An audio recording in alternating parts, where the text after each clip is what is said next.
Trump was never the point. Let's talk about it in this video, shall we? The truth about covert MAGA support we don't talk about. Let me start by saying this clearly. This video is not about attacking people. It's not about shaming communities and being divisive. It's not about Trump as a man. This video is about what Donald Trump represents and why so many people, including people we don't expect to support him. Because Trump was never the cause. He was the mirror. You're just a freak. Like me. See, I'm not a monster. No, you complete me. They see themselves in him, as written by Michael Joachim, I think, or Joachim on Substack. I'll link that article in the description below. And once I understood that, I couldn't unsee it. You could be asking why this matters to me. I'm a British African woman living in the UK. So you might wonder, why am I talking about American politics? Because what's happening in America is not uniquely American. And besides, there is the saying, when America catches a cold, the whole world sneezes. It affects us. Because what's happening in America reflects a pattern we see globally, especially in faith communities, patriarchal cultures, and authoritarian systems. Most of the world leaders are authoritarian and patriarchal.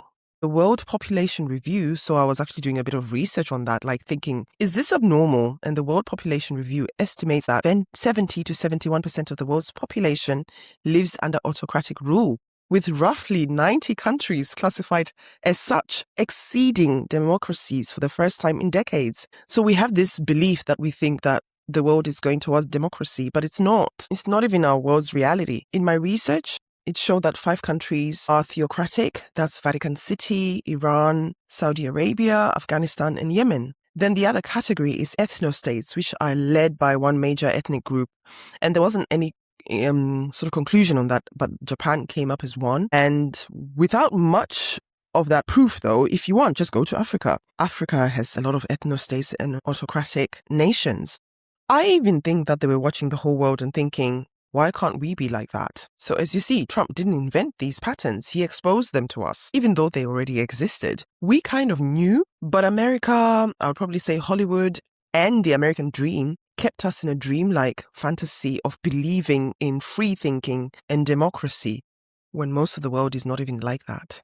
I suppose it's the hope for humanity that one day will be like that. And what once troubled me the most is how many people, including Black African and Evangelical supporters, justified Trump's behavior without hesitation until I started to see the emerging pattern.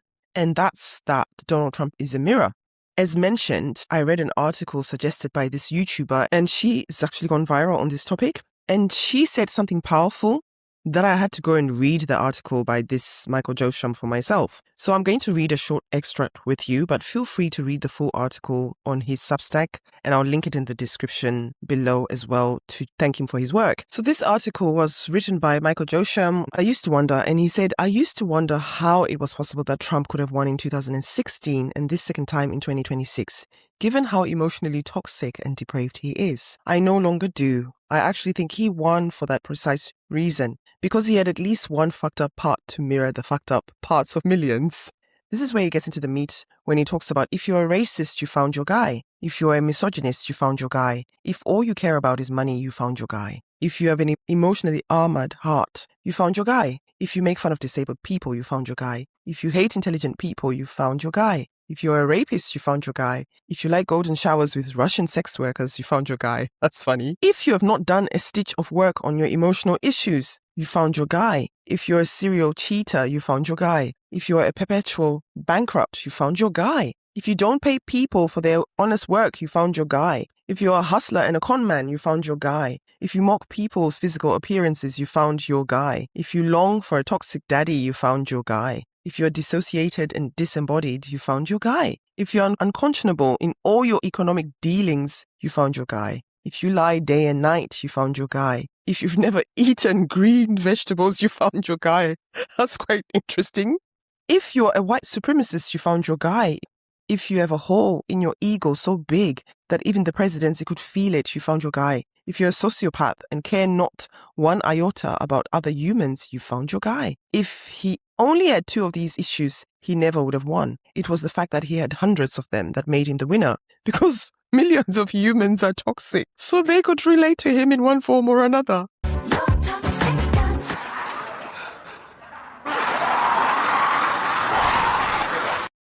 It's never been about Trump. Always been about the people who finally have their twisted feelings about others validated. Trump has given those people permission to disparage and hate their fellow human beings. Trump is only symptomatic of a much larger issue of a collective toxicity. If there is a single sentence that characterizes Trump, it is this: he says the things I'm thinking. And I'm going to add to that. That means I'm okay and normal. That may be what is so terrifying. Who knew that so many tens of millions of Americans were thinking unconscionable things about their fellow Americans? Perhaps we've been living in a fool's paradise. Anyway, I bet you get the gist of what I read and how useful this is in what Trump represents is not just white evangelicals, not just white nationalists, not just white racists. It's a lot of humanity. So to get back to the topic and to the video. The writer concluded Trump didn't create cruelty, he licensed it. He handed out permission slips for hate. And that's deep. Those sentences stopped me. The idea is simple. People didn't choose to support Trump despite who he was, but they supported him because they recognized themselves in at least one part of him. They recognized similar ideologies. This time it's personal.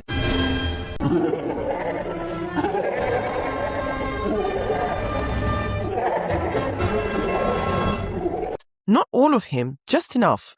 If he just has one thing that they hold maybe such a big value that they have, and they see it in Trump, they're like, he's our guy.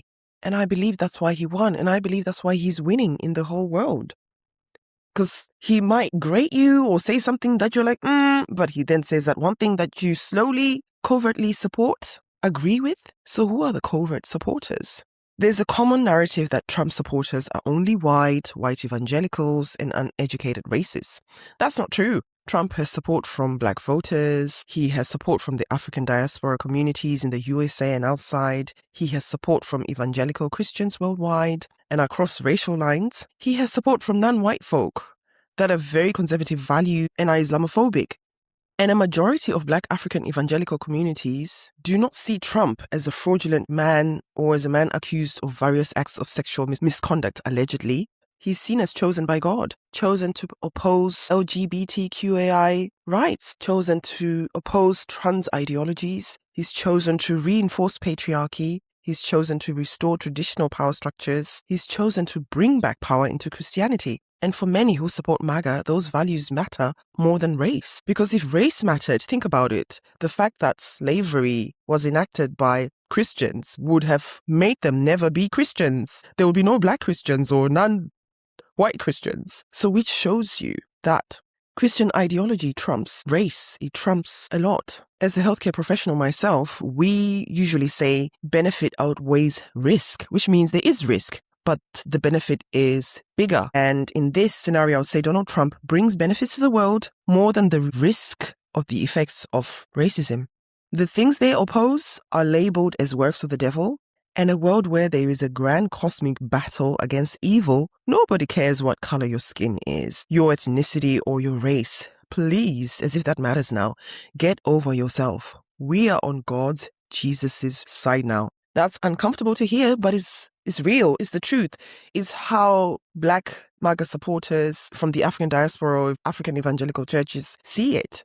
Race is secondary. And in some conservative African and evangelical spaces, the hierarchy of held values and principles looks like this: sexual orientation, gender roles, religious obedience, authority, and race being last. So racism or tribalism is often excused as less than the sin of being gay or trans. Remember, sin is what caused the fall of humanity. Misogyny is tolerated if men remain heads of households with submissive wives. Cruelty is justified if it maintains order and if it fights sin.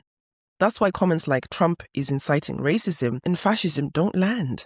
Because to black MAGA supporters, race is negotiable. But power and God's laws are not, especially God's laws. God's laws are, we don't want the whole woke agenda or LGBTQAI. Because they believe what the Bible says. There is a pattern. So I want us to move to behaviours, not necessarily labels. Many of the traits celebrated in Trump mirror traits that are already normalized in authoritarian and patriarchal cultures. Black African culture is authoritarian and patriarchal, as we established. And what are these? Entitlement, Lack of empathy, in fact, did it even exist? Or demonizing it, as we see. Avoiding accountability, blaming others, needing admiration, high levels of emotional shutdown. These traits don't exist only in politics. They exist in families, cultures, societies, churches, and relationships. In fact, what's that one? The ad hominem. I see it a lot when I've tried to debate my own family members who are MAGA supporters, and I try and bring points to them, but this is cruelty, and I try and highlight character traits that Jesus showed in the Bible. They go to personal attacks, or they will change the subject by personally attacking someone who I don't necessarily support, like Obama, and saying, oh, your Obama is evil, and this. And I always go, what is this? Until I realize what it was. But that's what they do, and that's why them and Trump are the same. They mirror each other. So Trump didn't introduce these traits. He validated them as okay and acceptable. He validated them as God's modus operandi. That's God's way of operating. He just chooses these morally defunct people to represent him. And when people feel validated and not shamed or judged, they become loyal, particularly those who exhibit those pathological behaviours. Yes, I said pathological. Now, when it relates to these African evangelical MAGA supporters, there is a contradiction, and it's the pro-life contradiction.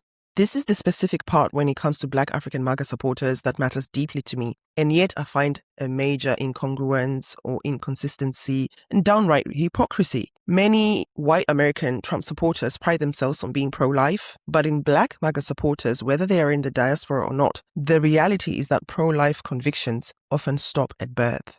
In many Black African and diaspora communities, men father children, then abandon them, leading to single-parent homes. Single mothers receive little or no support from these conservative, Christian, MAGA-leaning fathers. The responsibility of fatherhood is avoided. It's not honored, even though the Bible calls these men infidels, similar to what MAGA in the USA call migrants. So I honestly state what this is. It's a claim of moral superiority, dressed in faith and politics, yet lacking genuine moral or religious conviction and accountability when it comes to taking action in real life.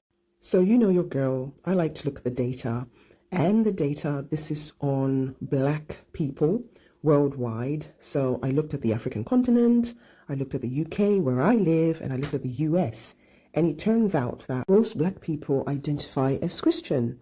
Within Africa, you've got 60% of the Black population being Christian, and then the others being Muslim. But then you've got 32% of single mother households, which is not too bad. It's half though.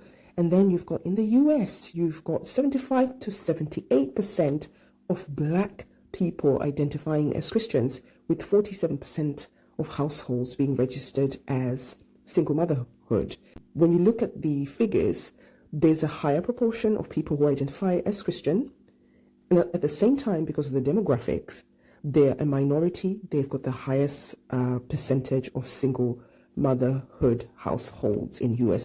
And then you've got the UK, which has 48% overall Christians, with 60% of those Christians being registered as Black Christians in London, and 48% overall Black Christians in the United Kingdom, with 51% of single motherhoods households, and the highest number being in London as well, where you've got the highest proportion of Black people. And I will note that they've been recorded as the most demographic that attends church. So this is just interesting for me to show that there is high affiliation to Christianity, but yet we're still struggling with single parent households. And you find that all these people are Christians, which makes me wonder. If you're watching this and you're a single mother who has a child or children with a MAGA supporting man, I invite you to comment.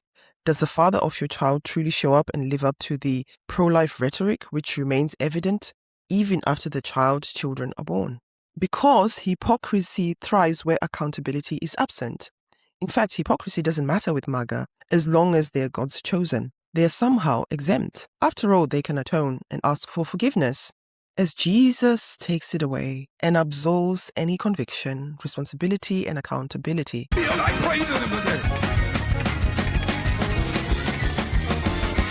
Sure. And I had to state that to show you that because African values, they are homophobic, They'll really go on that stance that that's what they're against and anything trans.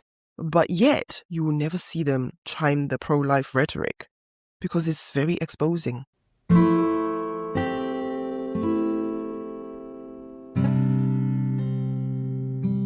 So, why did I walk away?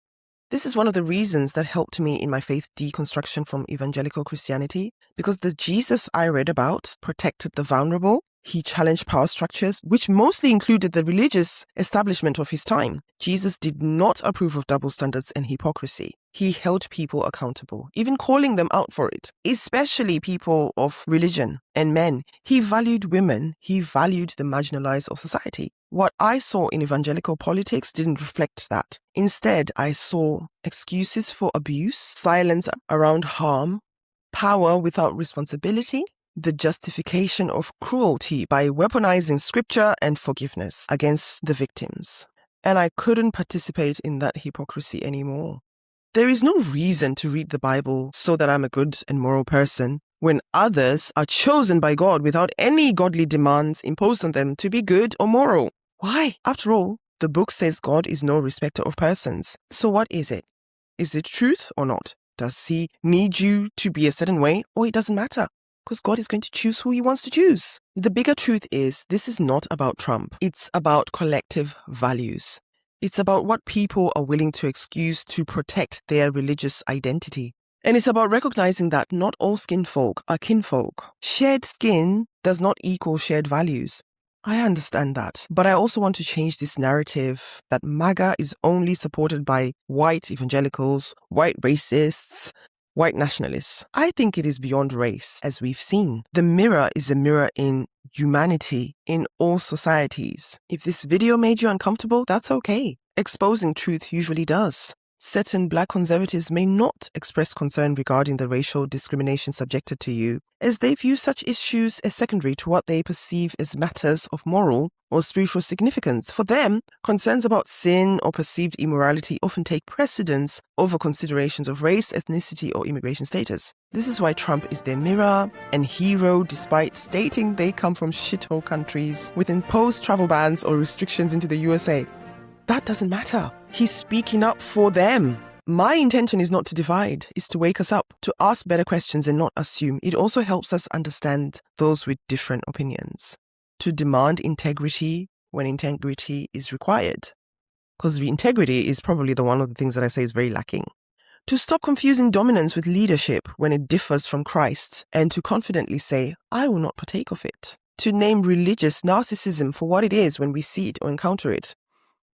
Because there's a lot of that. If you've seen this pattern in your family, church, or community, I would love to hear your thoughts. Let's talk honestly, because we're not going to avoid our families, are we? At the same time, we're not going to change them if it is who they are. If this conversation resonated with you, I invite you to like the video, to share it with someone ready for nuance, subscribe for deeper conversations on Christianity and deconstruction.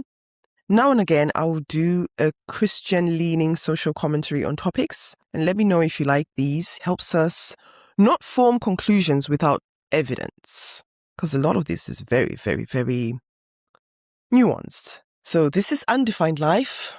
I'm Fatima. Take care and bye. Remember to subscribe. Peace. Girl, you done.